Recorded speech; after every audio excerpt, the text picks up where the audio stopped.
answer for me has always been to have more questions than answers. And, even my husband and I put that in our wedding vows, that maybe we always have more questions than answers. And part of that came from, like my dad used to say, who's an amazing man. He said, God gave you 2 ears and 1 mouth for a reason, right? You always want to listen, and listen before you speak, and just speak less and listen more. Hey y'all, and welcome. You're listening to the Cowgirl Confessions podcast. I'm your host, Dakota Dawn Johnson, small town cowgirl with southern roots, blazing a trail as a Midwest ranch wife, mama, and businesswoman. The mission of Cowgirl Confessions is to share the wonderfully wild and western life stories of cowgirls from all walks of life. We'll talk about the highs, the lows, and everything in between when it comes to navigating careers, cowboys, kids, and cattle. Legendary cowgirl Dale Evans said it best: cowgirl is a pioneer spirit, a special brand of American courage. The cowgirl faces life head on, lives by her own lights, and makes no excuses. Cowgirls take stands. They speak up. They defend the things they hold dear. A cowgirl might be a rancher, a barrel racer, a bull rider, or an actress, but she's just as likely to be a checker at the local Winn-Dixie, a full-time mother, a banker, an attorney, or an astronaut. If you're into wet saddle blankets, talks with God, buckets full of laughter, and the life lessons learned in the process, kick off your boots and settle in. I pray these stories encourage, empower, and give you just the leg up you need. Here's to embracing the cowgirl state of mind, no matter how wild and western life may get along the way. Thank you for joining us today for another episode of the Cowgirl Confessions podcast. Y'all, it is such a privilege to have Ariat International CEO and co-founder Beth Cross join us today. Beth was born and raised on a working thoroughbred farm in Pennsylvania, and while focusing on strategic marketing and product development for Reebok, she saw an opportunity to apply the principles of the athletic shoe technology and sports marketing to the equestrian footwear market. And man, am I sure glad she did. Not only has it been a blessing for, my family and the career path I chose, being able to work at Ariat, but talk about comfort for those of us who live and work every day in the equestrian lifestyle, the Western lifestyle. So Beth, thank you so much for joining us today. Thank you, Dakota. It's really great to be with you. I would love if we could just kick off, Beth, with you sharing your version of Ariat's namesake, because whenever I meet new people and I tell them about the company I work for, they are always so intrigued by where that name came from, and you tell it better than anybody I've ever heard. Well, it came from Secretariat, and Secretariat, as you know, is one of the most famous racehorses of all time, and my favorite racehorse. When Secretariat won the Triple Crown, it hadn't been won for 25 years, and set a record which to this day still stands. And I think the thing I most related to when we thought about naming the company was after Secretariat died, they did an autopsy and they found that his heart was like twice as big as the typical thoroughbreds. His big heart, his stride was also, I think, 15% bigger than average. So he had a big heart. He had big steps for an average size horse, and he loved to run. And I've always just been inspired by the athleticism, the passion, and just the way he ran every race. So we thought he was a great namesake for the company. Absolutely. And it ties in so well, whether you're brand new, starting with our company, when you're going out to sell product, it just is such a great reminder of the type of person, the type of sales people we want to be, and just really what type of partner we want to be for our retailers, and vice versa with the consumer. So I love that story. Now, leading up to building Ariat, I've had the opportunity to hear you share some of your background, and you just have so much experience, Beth. Could you share with us what some of those work experiences were like? Well, my work experiences were very varied, let me say. So I started out, I grew up in Pennsylvania on a farm. I have 7 brothers and sisters, and we had horses and sheep and pigs, and that was a great experience. So just working on the farm itself was, I think you start building that work ethic, and also, just understanding that, when you grow up on a farm, you've got all the seasons. You've got when it's really cold, when it's really hot, starts very early. And so that was a good experience. And then I went to college. I did 2 years of college, and then I stopped. And I decided I wanted to go to work. And I had so many different jobs. After that, I'd been a waitress in high school and in college. One of my jobs coming out of when I was in college working was a dental hygienist. I was a self-trained dental hygienist. I worked on a salmon processing boat in Alaska. I was a cook. I was a breakfast cook at a restaurant. And then I've been a cook actually several times. I had a bread route delivering bread in Denver. And that's like a 4:30 a.m. start. And all those jobs, I think, taught me so much. And one of the things I really learned is just how to work with all different kinds of people and how to have fun, because a lot of those jobs, they're kind of monotonous in many ways. And so really what made all the difference between having fun at work and having less fun, more fun versus less fun, was the people you were working with. So I think I really learned the incredible value of my coworkers and how it could bring such joy, such fun. There was a lot I really learned, about there were a lot of practical jokes that would go on at work, and it's just I'm always happy. I'm happy when I'm working, and I think I had a great experience in my 20s just learning that, and of course, being at Ariat after that just reinforced the joy I get from work.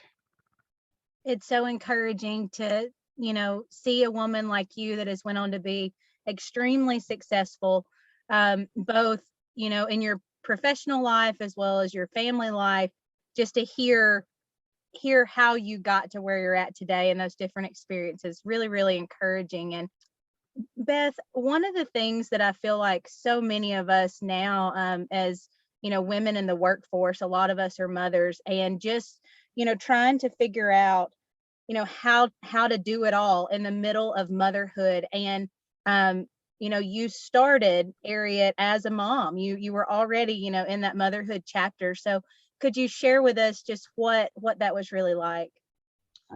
Yes, and I think that's some of the most that has made both of course, the family, my marriage, the family and work has been just created such a rich and kind of exciting experience over the last 30 years. So I mentioned that I had stopped college, dropped out. I did go back and I finished my undergrad degree, and then I went on to graduate school, and that's where I met my husband. And we got married pretty much the same year, maybe the year before we actually I started the company with my then partner at the time. And my husband, Tony, was working in a different industry. And so when right after I started the company, we started the company, that's when we had our first child. So our oldest was born the day we started shipping product. And then 2 years later, we had twins. And so we had 3 children under 2. And when our oldest came along, I was able to bring him to work. But then by the time the twins came along, there was no way we could bring 3 really still infants or babies to work. And so it all happened at once. The early days of the company and the early days of our family, and just learning how to be a mom. I was still early in our marriage, and then figuring out the work, like all the many work challenges. And I think the one thing I've learned, I did, especially in that time, in the very early days, you're so sleep deprived that I picked up a habit that I've kept to this day, which is taking notes. And I'm kind of a very consistent note taker in meetings. And I did it as a defense mechanism, just so I would remember, what people talked about, what I was learning, et cetera. Another thing I learned is how to do the most work as fast as possible. And think about how I spent my 20s. I mean, as a waitress, as a line cook, even having a bread route. I mean, you get super efficient. And, as a waitress, you're always thinking, I have to walk from here to there. So during that time, I can get water for this table, pick up the check for that table, grab the food for that table and make another pot of coffee, for all the other waitresses. And so even to this day, if I'm walking from here to there, I'm always processing in the back of my mind, what are the 2 or 3 things I can do along the way? So I think you get really good at doing 2 to 3 or even more things at once, frankly. And I think, as the kids got older, they got out of infancy and started preschool and elementary school, et cetera. Those were really demanding times in the business as we were growing the company and hiring people and adding on new customers, et cetera. And I think what I learned right there is just the importance of focus and the idea that you can do it all. I mean, there is not a single day in the last 30 years when I've been able to do everything that needed to be done. I just can't. And so you have to get really good. Of course, I got really good at just prioritizing and saying, there's 2 things in front of me that are absolutely vital right now. One is the family and the other is work.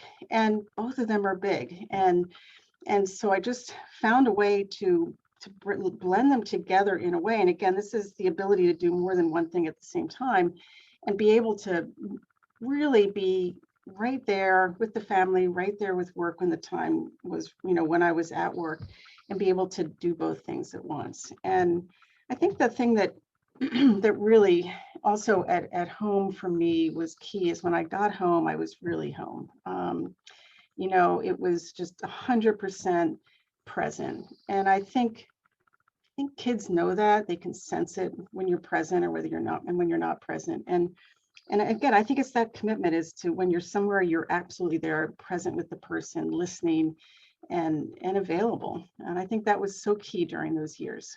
Oh, so much wisdom right there. I'm taking lots of notes while you're talking, and just, I think it's something we all are trying to figure out how to do better each day. And Ariat has grown immensely since those early days. You truly have, a team that is spread across the globe now.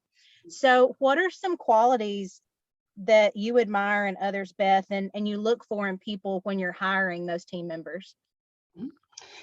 That is probably the most important thing that we do is, when we're adding to the team and adding to the family. And so, of course, you look for people that are good at their job or else show, really high potential. And you have to assume the skills are there, but we hire people right out of college that may not have the skills yet. And so then I think we always are just looking for mindset. Do they have a learning mindset? Are they curious?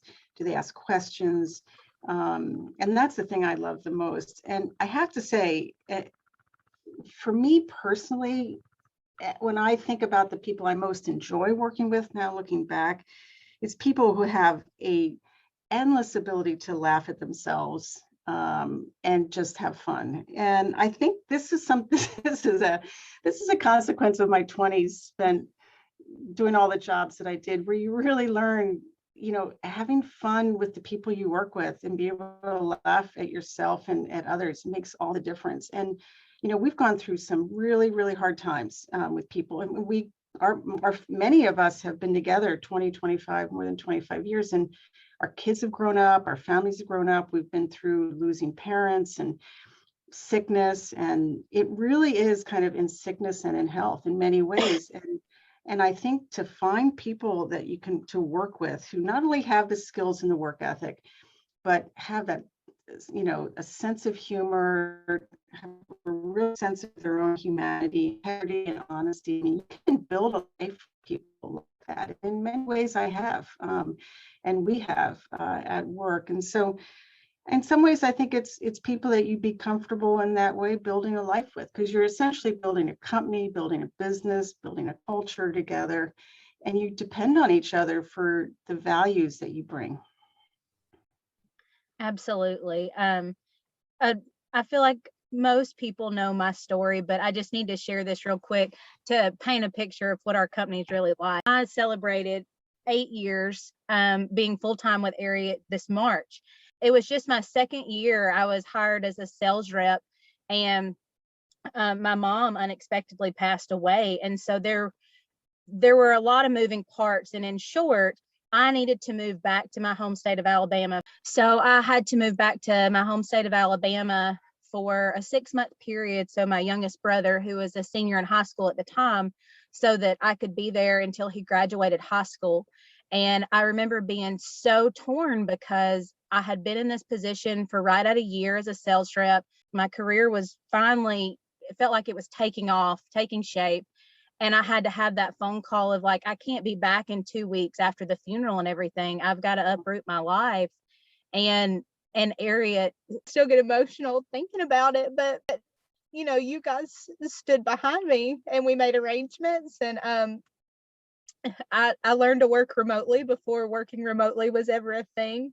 And then, that was the one constant, in when everything else in my life was really kind of falling apart right then. I was able to lean into my work family. And, I just won't ever be able to say how grateful or express truly, what a difference that made in my life. And it all goes back to what you just shared, Beth, is that, you hire people and you treat them, like family. It just really made a difference in my life. And so instead of feeling like you're just a number or just, one more person at a company, you feel like people actually know your name and that they really do care. So thank you. Oh, Dakota, I really appreciate you sharing that story again. And as I sit here too, I'm feeling a lot of what you're feeling, thinking about how people have helped me over these years, as I've gone through hard times. But I'll say, knowing you too, I know you would be there for me. I know that you'd be there for the rest of us. And I don't know any other way to get through this life than with the help of, having each other and supporting each other. So I'm glad that, thank you for that. Absolutely. We've had some really great, I think back over the past 8 years, and just so many fun and memorable experiences. And one of my favorite was our 80s theme party at one of our sales meetings. Now that was fun, and I had no idea that you were a dancer. I mean, you could really dance. We do enjoy our dance parties at sales meetings. And, I know we were laughing earlier about what are some of the funniest or memorable experiences in that 80s party. Sometimes, Dakota, if I've got my phone, I've got all the pictures. I think our IT team is they've had it with me, because I bet I have 20,000 pictures on my phone from work, but the pictures I have from that 80s dance party are epic. And it's not even if I'm ever feeling down, if I happen to come across one, or sometimes my phone will, just serve up a memory, and I look at one of those and it is just the best. And, I sometimes find myself telling stories from, the early days at the company. And in some ways, I know that those are fun stories. In some ways, I hesitate, especially with new people, because I don't want them to feel left out. But on the other hand, I want them to know that, they're making their same memories and their same stories, as we go along. And it's these shared memories that we have, and just creates, as I said, just such a richness. And yet, I think about some of them and I just have to shake my head. I don't know what else to say. After we're done, I'll send you a few of the pictures that I took at that party, which were pretty incredible.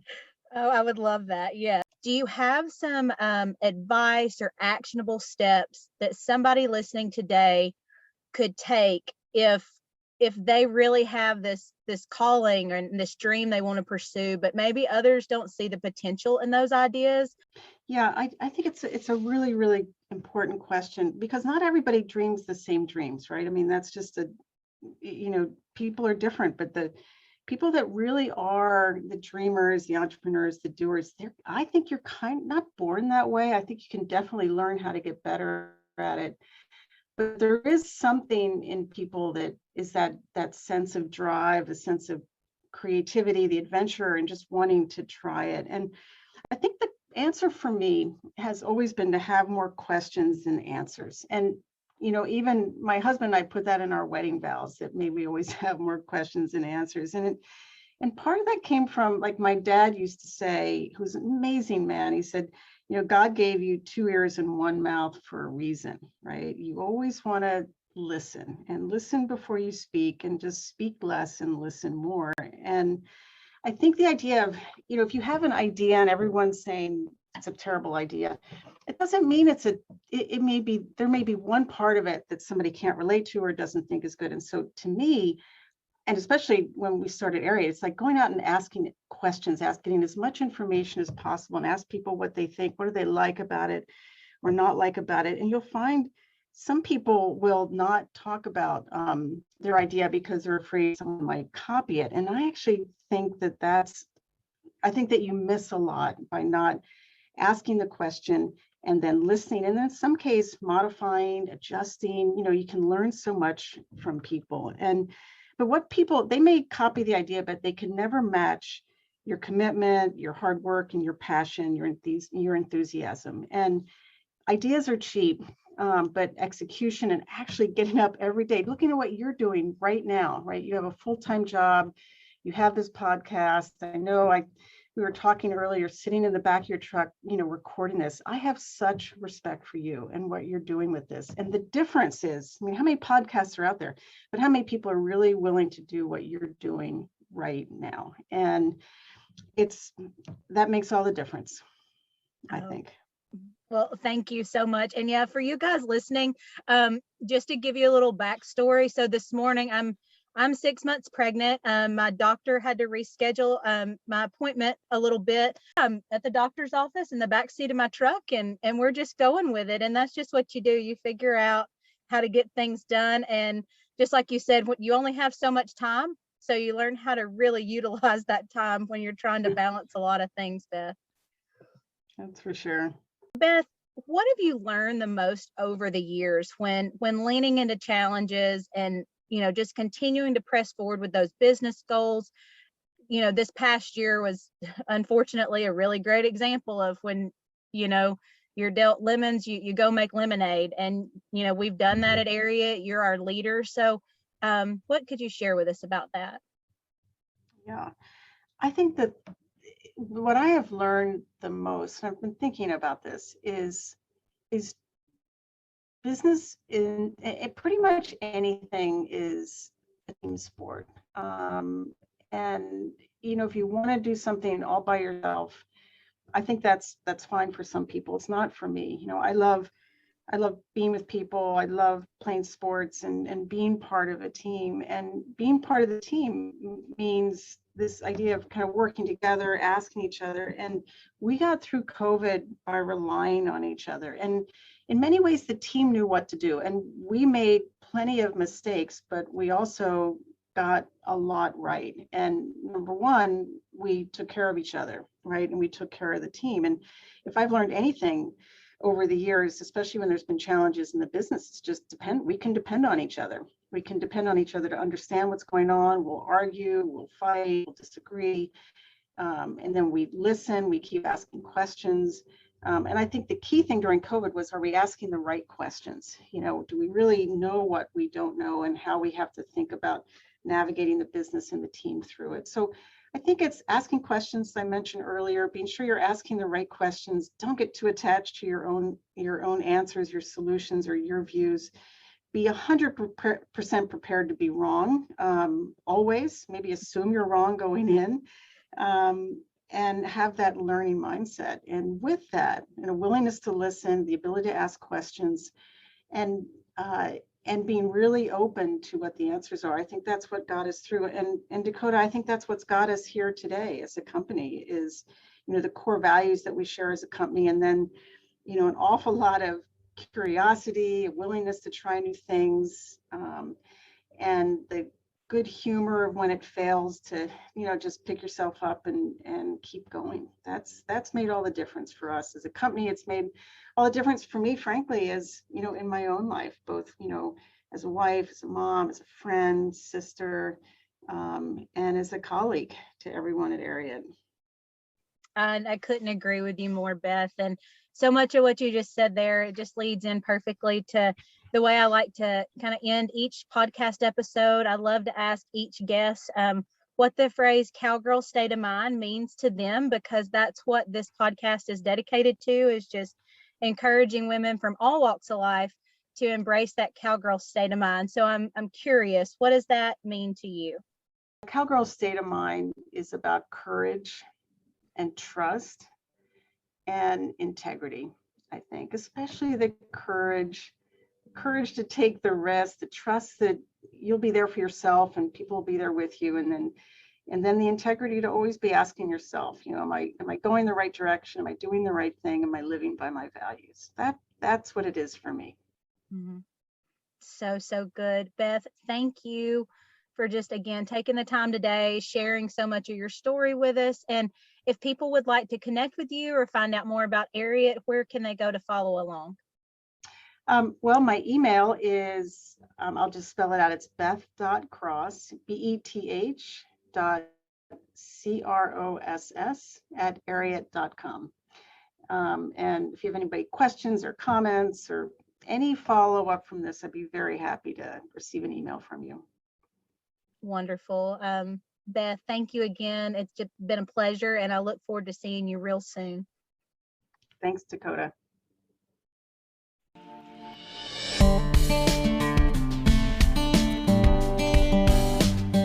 Thank you for spending your time with me on the Cowgirl Confessions podcast. I'm so glad y'all stopped by. If you could take a moment to share this episode and tag us on social media, I'd be happier than a cowgirl in a sea of buy one, get one vintage turquoise. Subscribe to make sure you don't miss an episode. New episodes will be released bi-monthly. Please leave us a review if you feel so led by going to iTunes. Your feedback will really help us breed the idea of grabbing life by the horns with a cowgirl state of mind into women across the globe. Some that may have never even had the privilege to throw their leg over a horse, but could most certainly use the cowgirl state of mind while navigating life. Thanks again, y'all. Until next time, keep pursuing your dreams with that all go and no woe mentality. Remember, you're writing a story that's worth saddling up for, sister.